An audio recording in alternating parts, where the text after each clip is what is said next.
All right, everybody, we have returned. We changed streams, so we're good. We're good with YouTube for another 8 hours, and so we're going to spend the first 7 of those talking to our special guest, Harry Subertas. Harry, how are you? Good. Harry just walked in. He's going to be spending a little time volunteering over at the Schnebly Hill Aid Station, but he decided to come in and chat with us first. Hot off this incredible race here at the Cocodona 250, feeling good. And any major surprises out there for you? Well, that I won. That's the big one. I feel like I wasn't surprised. I knew you were coming in hot. Yeah, I wasn't expecting to win, but it was amazing. And not only that, like you just mentioned, you had time to come in here and talk with us now, and then you're going to go out and volunteer because you heard that they need more volunteers. This is amazing. Well, that's the part of trail running community. We give it back, so everybody needs people to run these races. I think I made it as a habit since I did the Tahoe 200. So that's kind of my tradition. If I finish and they're still running the race, I'll volunteer. I have all this vacation time, so why not, just spend with other folks. All right, well, a couple key questions. The first 37 miles are notoriously hard. Mm-hmm. This year we were blessed with a little bit more milder temperatures during that first section into Crown King. Did that go as well as you thought it would? Better, worse, about the same? I think better. Yeah. The weather was perfect. Yeah, I was talking with Joe when we were running together, and I'm like, it seems like we acclimated to heat really well, and the heat didn't bother us. Yeah, and I like climbs. That's kind of my thing. You're a climber? Yeah. And so then, fast forwarding a little bit, I'm always curious because it's still, in my opinion, one of the big mysteries of the 200-mile distance. What was your sleeping strategy? What did you end up doing for sleep? And how did those match up or not over the course of your race? So I go with the flow. I don't have strategy. I don't have plans because I come from mountaineering background, and any plan you have, it will go wrong. So I just go in and just whatever happens. I normally try not to sleep for the first 24 hours. Okay. This changed. During this race, you did sleep? Yeah. First night I slept twice. Really? 2 15-minute naps. Yeah. I'm blanking on the station names now. I'll just run through. Okay. The first two... as early as Whiskey Row? No. It was during the night. Mingus Mountain Camp when you got... Or no, that was the next day. Yeah, there was a cow pasture kind of... Must have been Iron King or Fane Ranch where the couches were? Yes. Okay. Before Fane Ranch. Okay. We ended up finding really nice bridge, and it was really quiet, so we just slept for 15 minutes there with my pacer, and then I think the one right after Fane Ranch, we slept another 15-minute nap. So that were relatively close together. Yeah, they were a couple hours apart. Yeah. Okay. And then the third nap that I took was... Oh, my brain doesn't work. It's understandable. Okay. I think past the Mingus. Whenever I heard my crew said Joe, Arlen, and Versteeg are sleeping at the aid station, and I was at the next one afterwards, and I looked at them, I'm like, I'm gonna take a 20 minutes then. So I got to sleep in a truck, which was really nice, and that was a game changer. One interesting thing that I did was I chugged a cup of coffee before going into bed, and then I woke up fully rejuvenated. So apparently, Got it. So you're tired enough to fall asleep, but you chug the coffee, and by the Yeah. time it kicks in, you wake up. yeah, and Such a then good That strategy. is Yeah, a really good it was- strategy. it was so cool, and I was just up and ready to go afterwards. Like I was doozy. Like those 20 minutes, I was out. I thought I slept for a second, but I was 20 Really? minutes. Yeah. Yeah. But that was the last time I slept afterwards. Yeah, So really last sleep was Mingus Mountain? I think so. Yeah. About halfway point. Yeah. No, last 109 miles. Look at that. So that's Or is runner it math. Mingus? Can I? or you cheat didn't sleep at sheet. Jerome, I would imagine. No, it was Mons Park. Sorry. No. Oh, okay. A little yeah, further. it was further down. Yeah. Yeah, it was because everybody I think slept at Schnably, and I was in Mons Park. But then I believe, I don't remember everything that well. That's okay. That's okay. I feel like if you block a little out, like it's completely understandable. Yeah. So you crushed the course record by 10 hours. Was that any part of your plan? Or That did was you my just goal. Go? 10 So, hours. What the biggest motivation was 60 hours. Was it? So yeah, I didn't care to win or anything. I just wanted to beat that 60 hours. That was the goal. And you luckily achieved I did it. Yeah. Yeah. Well, Yeah. you know, this is ultra running, and there's a lot of geeks, especially the geeks that are here in the chat. A couple of questions in the geeky side. First of all, what shoes did you wear?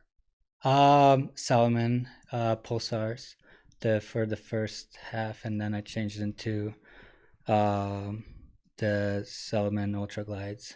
Solomon Pulsar, Solomon Ultra Glides, and that's it. One shoe change. Yeah.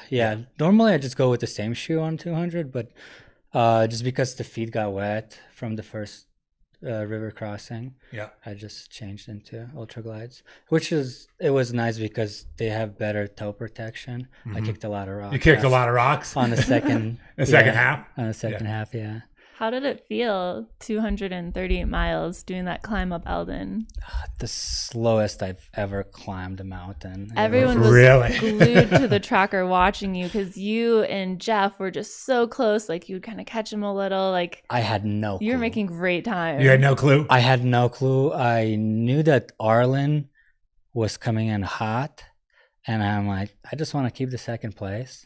I didn't thought I can catch Jeff. He was 3 miles away from me, so I think it's not enough time in 20 miles to catch up. But apparently it was. Yeah. How about your pack? What pack did you wear? Solomon, I don't remember what kind, but there's a 10 liter. The one with the pack. big pockets and Yeah, it was new. I only bought it like a month ago, so I'm still okay, still figuring it out. Yeah, I was gonna run with the 5 liter, but then with the required 4 liters, I needed a little bit more space, so 10 liters ended up making it do. Yeah. Yeah. Were there any sections where it was? I don't think there were any sections where it was hotter than you thought, but were there some points where it was pretty cold? Or did it seem kind of perfect conditions most of the days? Waking up after Mons Park, like every time I woke up, like my heat regulation was off the chart. Like I felt freezing cold during the nights. So I normally start off with the puffy, and then once I start moving, I was better. But yeah, I've never experienced that because 40 degrees is not that cold. Right. But it felt really cold. It felt when you're really cold. exhausted. Yeah. Yeah. Questions about your watch. Yes. What do you keep in time with? I have Coros. Coros. Yeah. The Apex 2. The Apex 2. 2 Pro. Yeah. Tons of battery life. No problem with that. Still have 9%. Still have left. 9% after the 60-hour. Yeah. My crew was really good. So almost every other station, they just plug in for like a couple minutes that I'm there. And so it kept running because I know it's a 60-hour lifespan on it. And it made it. Kind of close. Is Yeah. that why you had a 60-hour goal? Was No. the life you watched? No. I want to get this on Strava. I'm not even on Strava. But Oh no. Oh goodness, you're not? We're going to have to change that. Let's hear it in the chat. Should Harry get on Strava? I think I have an account, but I just never used it. This dramatic moment, there were a lot of us in here. We, like many, thought this is after the Eldon. You guys are on your way down. We're looking at the clock. It's like it's gonna be close. Jeff's a notorious good, strong closer. You're a strong runner. You were running strong from the get-go. When he comes into sight, and then you're sort of like, oh, this is gonna happen. When you got up to him, any words exchanged? Yeah. Tell us a little bit about that. So we saw there's a meadow. You come down the hill right before Buffalo Park, and there's a meadow, and we see two figures just in white crossing, and that meadow or just a washout spot. And I looked at my pacer, and we just both like, oh, that's Jeff. And we just ran towards him, and then he started climbing towards Buffalo Park halfway up the hill, and then he turned back, looked at me, and then sat down on a rock. Oh my gosh. And then he just yells out, "Harry, you did it," which was kind of bittersweet moment because he knew he was struggling. He was pushing so hard. And yeah, I gave him a hug. Or like we just hugged, and I'm like, I'm sorry, it has I am sorry that it happened that way rather than both of us sprinting towards finish line. We'd like you to stay for just a moment, for just a few minutes longer, but we're gonna go back on and watch along with us, Harry. This is fourth place female. Awesome. Bringing it in for 19th overall. So again, just incredible. Kylie drug an epic. So we're going to have 4 women in the top 19. Kylie, judging by where she is, it's going to be a touch over 80 hours. But man, 4 women let's call it under 80-30. She's going to be under 80-30. What an incredible day. Can you imagine what's going through Kylie's head hearing a woman in front of you who was leading the race for so long dropped, but then hearing she just got 3rd place? Yeah. She came back. What a crazy race for women.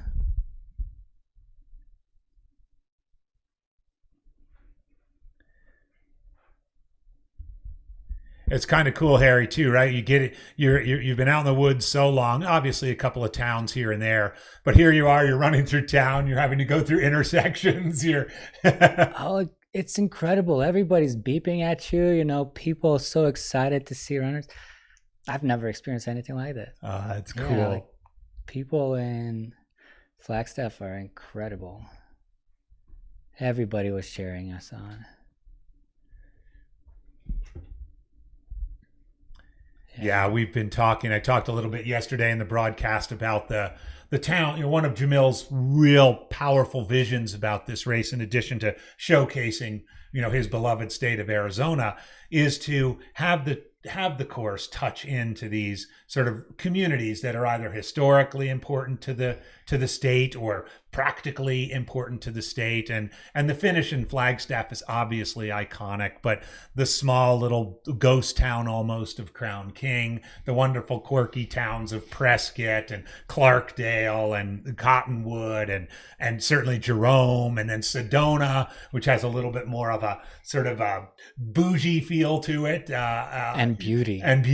Oh, my God. Yeah. You experience a whole lot, in your case in 60 hours, and in Kylie's case in a little over 80 hours, and in a vast majority of the folks who are out there and are going to be out there over 100 hours. Keep in mind, this is our 19th finisher. We had 250 starters here this year, so long way to go. Yeah. These lights feel forever. You probably didn't get to catch the footage of Michael Versteeg finishing, but he got green lights. He was running down the middle of the road at night, just green light. I don't know what he did. He has some secret. I didn't even wait it. People just stopped. I've kind of just kept going. I'm like, I didn't know like how much more to go. So I just kept going because I wanted to hit that 60 hour. I didn't know that it was that close to the finish line. I thought it was much further. But yeah, those lights are just can feel forever. Yeah, and the section to which you refer to, you know, Buffalo Park is such a beloved park here in Flagstaff. I mean, anytime you go out for a run in Buffalo Park, you're likely to run into an Olympian or a former Olympian or a Division I NAU track star or something. But that portion that you talked about, where you know you're going down, you sort of enter the park proper, but you still have that one more little grindy uphill, which is obviously where you encountered Jeff, and then finally you crest that little one, and it's like And how incredible! Like I crest over, and first person I see is Jim Walmsley. Oh, no way. Yeah, you must have thought you were hallucinating. I thought so. Yeah, he had this massive cowbell, and he's like, "Good job, Harry." I'm like, "Oh, I didn't even know you know my name." How awesome is He that? does You now. know? Yeah. He gave me a fist bump, yeah, and then just Well, I think not a lot of people know this about Jim, but Jim is an incredible fan of the sport, fan of the history of the sport. He keeps track of what everybody's doing. He loves coming out to races and cheering and volunteering, especially here in his hometown of Flagstaff. Mhm. So I'm not at all surprised that you ran across him out there in Buffalo Park. And how cool Yeah. little moment of. it was so amazing. Yeah. That's Yeah. cool. Yeah. So Tony Hill is out here again. We just saw Tony practically get dropped by Mika Hughes about a half an hour ago on the right in the black.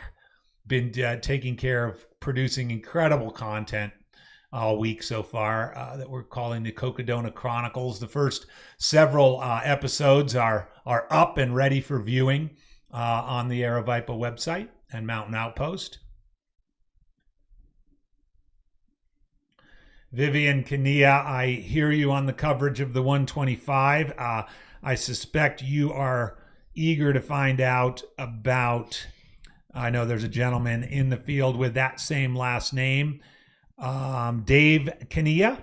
Last we saw, he was about 6 or 7 miles out from the finish. We do have 3 finishers of the 125, Michael Greer, Eddie Healy, and Philip Sebastiani. Awaiting the arrival of Josh Henry, Josh Henry is in the 250 and he's back at mile 127. So I think he's a DNF, but Catherine Edwards is about a mile out from the finish, and then Jim Strayhorn. And after Jim is Dave Kania. So time permitting, as we are watching our 4th place woman finish, we will have coverage as we can to the finish. Your very handsome husband. Thank you, Vivian. I appreciate it. We'll try and get some camera time so we can fact check that for us. See what I did there? Harry, I'm curious. Yeah. I feel like you outran them. You ran too fast to have them, but did you have any sorry, can't talk anymore. They're going to mute my mic. Hallucinations. There we go. No, not this race. Nothing. You're too fast for them. Yeah, no, the sleep went really well. I think I had plenty of sleep, even though it sounds short, but it was pretty good. Yeah. And nutrition. Was it all stuff you carried? Did you eat off the aid stations? A mixture of both? Lots of eggs and cheese. Lots of eggs and cheese. Yeah. No milk? No. We saw a lot of I'm people lactose drinking milk intolerant. out I can't there. do milk. You're lactose intolerant. Yeah, I can't do It's probably milk. for the best. I can't be like Mike. Yeah. We're watching Kylie come on into the finish here. 19th place overall through the streets of Flagstaff. Just over 80 hours in. 80 hours of running. Yep. Oof. I can't even imagine running for that long. It sounds like we Hats need to off find for them, another for race for sure. you. Yeah. That's incredible. 3 nights of running. And we have people who are going to be out there for 5. I know. With those Saturday morning finishes. Oh my goodness. Can you imagine your poor crew?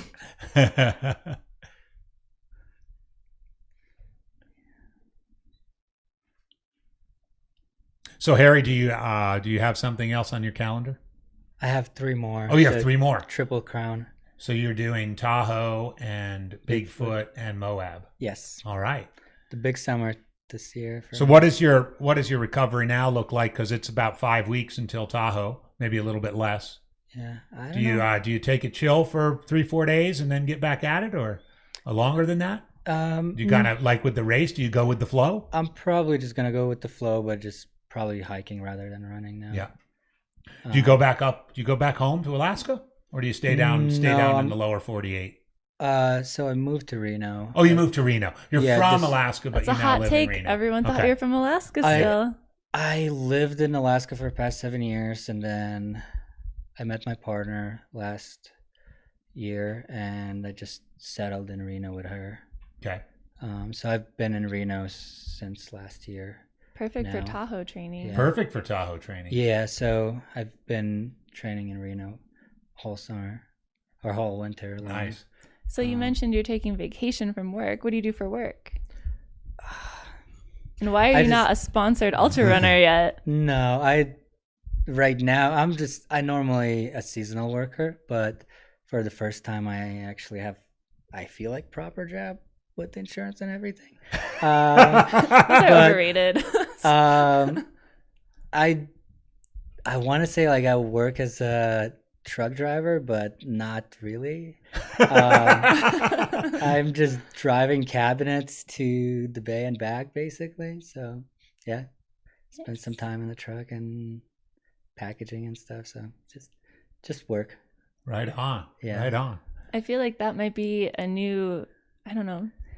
We have another runner who's a UPS Yeah, truck we've driver. got Jake Jackson is a UPS driver. Okay. Union. That's more exciting, I think. Yeah.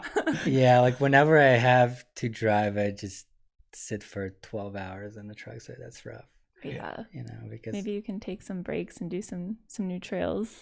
Hopefully. that would be awesome. But like, But you got to be I hoping drive every overnight. so often you get a big old True. snow dump on Donner Pass and you're just stuck on the east side and you don't have to drive over to the Bay Area. You just have to put chains and keep going. You have to keep going. Yeah. Let's just see here. Here's Kylie's finish, making that final turn up the alleyway. And Here she comes. 4th place. Looking so strong. And yeah, just a small sliver over 80 hours. 80 hours and 5 minutes for Kylie Drugan. Epic. 4th place woman, 19th overall, Cocodona 250 2024. Well, I don't know if you're recovering, Harry, if you're recovering from Tahoe and you want a little fun weekend, just drive an hour over to Olympic Valley in Auburn on the last weekend in July. There's a little race there that'll be fun for you to check out. I'm volunteering. Oh, you are? Very good. Yeah. Where are you going to be? Where Yeah, are you going to Green be? Gate. Green Gate. I did it last year. It was so much fun. Awesome. Yeah, so awesome. I'm volunteering at Green Gate. Excellent. Yeah, Excellent. I am so excited. Glad you're doing that. Yeah. Glad you're doing it. There's a lot of action at Green Gate. Yes. For those of you who don't know, mile 80, people have made the 2-mile climb up from the river, and you get all kinds of shapes and sizes there. Yeah, and you get to see entire night there, Yeah. you Oh, know. yeah. So that's the exciting part. Yeah. Yeah. The people You get in the people, you misery. get the front runners, then you get people who are paying attention to that silver buckle, and then of course you get those golden hour folks that you got to shove out of there right before the cutoff. Yes. Yeah. So you'll be out there volunteering. Any chance you'd hop in if someone needs a pacer? I tried last year. I asked 4 people. They all refused. I Did bet you they say, won't now. do you know who I am? I am nothing special. Is this the real reason you're coming back this year to volunteer? You want to pace? No, volunteer. I think it's more fun volunteer. Yeah. Yeah, it's just so incredible to just help out people to achieve their goals. Well, Harry, I know you want to get up to Schnebly. I'm so glad you swung by the studio to Yeah. chat with us. It'll be fun to see how the rest of your summer plays out. I look forward to seeing you up at Western States. And this is awesome. Congratulations on a great run here at Cocodona. So good. We're so happy we got to talk to you. Maybe you'll rub off a little bit. Yeah. Yeah. Thank you very much. Thank you for having me. All right, cool. Yeah. All right.